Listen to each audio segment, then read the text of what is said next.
umakyat na sa 7 ang nasawing mangingisda sa Santa Ana, Cagayan matapos tumaob ang kanilang bangka. Ang ilan sa mga namatay sumasideline lang sa pangingisda habang naghihintay ng anihan. Live mula sa Santa Ana, Cagayan, nasa frontline ng balitang yan, si Mon Gualvez. Mon, anong update dyan? Cheryl, inabot ng 2 araw ang ginawang search and rescue operations para mahanap ang mga nawalang mangingisda mula sa tumaob na fishing vessel dito sa Santa Ana, Cagayan matapos manalasa ng Super Typhoon Nando. Ang masaklap, lahat ng 7 mangingisda wala ng buhay nang makita.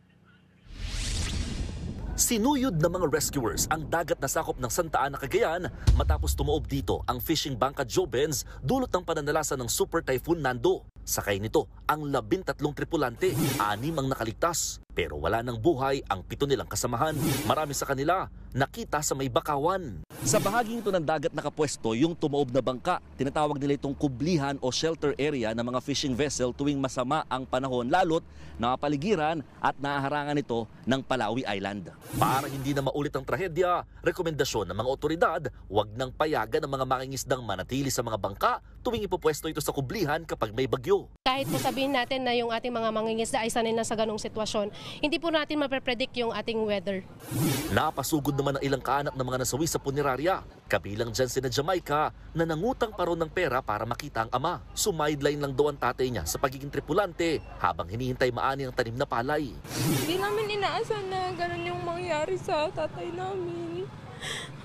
Akala namin, sir, nung tumawag siya sa amin, sabi niya uuwi pa siya sa bahay, bibisitahin niya kami.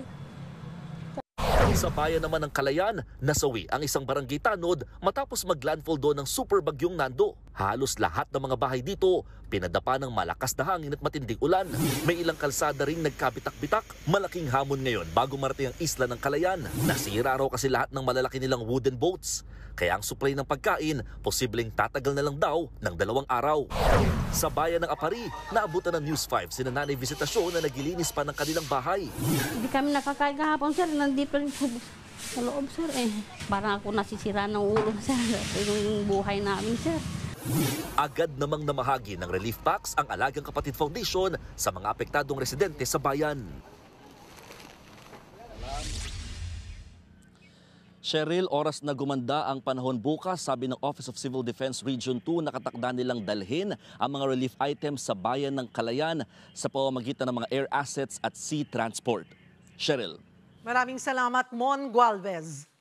Mga kapatid, Cheryl Hosing po. Maging maalam at may pakialam sa mga napapanahong issue at headlines. Mag-follow at mag-subscribe na sa social media pages ng News 5.